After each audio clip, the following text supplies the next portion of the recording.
Alan and Tom. Okay, you both asked me today whether I could pull together for you an LSP import, which I've done. Um, okay, so I've looked at the files that you sent me, and the MSQ file is clearly the actual file that we need to process, and that file's actually a zip file, and within that zip file there's a file called sequence. Within that sequence file, which is an XML file, there is this section here called timing tracks. Every file you've sent me contains one track, although to be honest, if there are multiple tracks in it, I will actually load them each as a separate timing line. Um, there is this thing here called name. Every single file you sent me has that blank. At the moment, look, I'm detecting it, but I'm not doing anything with it because I don't know what actual format it has when someone does bother to enter a name, and maybe that's not possible, so I don't know. And then there's a bunch of intervals. Now, as advised in some of your notes you sent me, I'm ignoring these ones that say 4, so totally ignoring those. I am processing anything that's a 7, and in fact only things that are a 7. So if there are other types that can appear here other than a 7, I'm totally ignoring them. As far as each of these timing marks is concerned, this position is the number that indicates whereabouts the timing mark goes. I use some logic from the other LSP import to turn that into an actual timestamp, so I assume that's correct.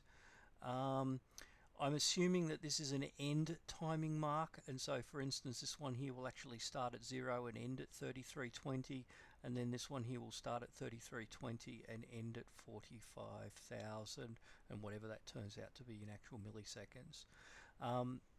One of you sent me something that said that these things here indicated the colors. Look, I've totally ignored that. I could have gone through and created a separate timing line, breaking them down into the ones that are 4s and the ones that are different numbers, but I guess at this point in time I've decided not to do that unless someone comes back and tells me that that's a fundamentally flawed assumption. I'm going to leave it like that. When it comes to the end, sorry, this is a long one.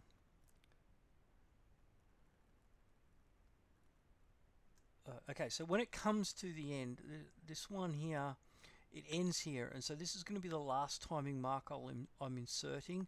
I actually suspect that this is really the end, but I'm not actually putting another timing mark in there.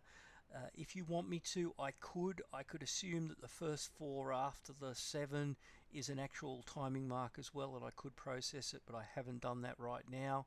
I do have some other samples where, to be honest, that becomes a bit problematic.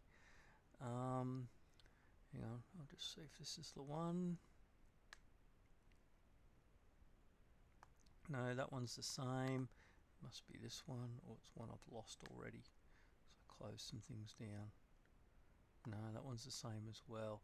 There was one where it had all the 7s, it had a 4, and then it had another 7, and then more 4s.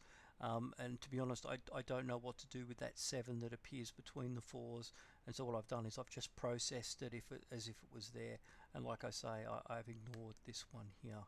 So I hope that's okay. So what does it look like? Well, not surprisingly, you come here, you right click, you go import timing track.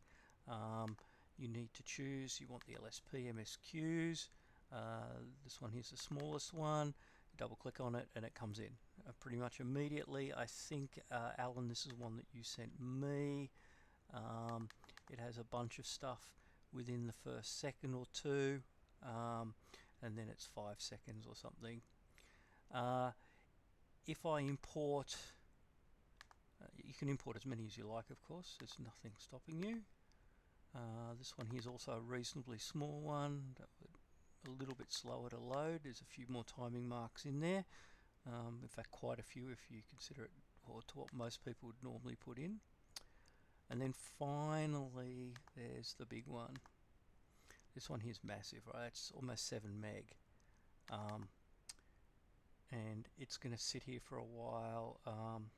I'm not doing anything here at the moment in terms of, I thought I was going to set, oh actually I haven't rebuilt it. The icon or the mouse pointer will turn into a wait icon while it loads, but this one's absolutely massive. You can see just how many timing marks this one has brought in, but it handled it, it'll work. And you know, you can then go and you can export that as a timing track and use it for other things as well, so it should all work okay. So hopefully that's what you were expecting it to look like. The LSP timing marks aren't exactly on the 50 millisecond mark. I must admit I haven't really looked closely at exactly what that means. I imagine some things are in some funky places, and as you start to move things around, you might start to run into problems where they start to leap around. So you can see that one jump there, but here it's placed in between the 4.65 and the 4.70, but if you were to move it, it's going to jump back to there and you can never put it back where it was. Look, I think it's probably best to load the timing mark as it came out of the file, but you do need to understand that those marks aren't going to be perfect, and when you start to move them around, you won't be able, I'm not even sure. I wonder what happens if you try and drop an effect between two things which are out of kilter. So if I drop a bars effect on, oh, it would help if I had a model. If I drop a bars effect between these, because it's not doing a great deal because that's an incredibly short period of time. Look, it seems to display, I don't know, it may be unexpected. Look, if it doesn't work properly for you, let me know. I could always take these marks and round them up or down to the nearest actual timing mark that it could be. You guys need to let me know what works for you and what doesn't. Okay? Hope that's what you were expecting. Cheers, guys.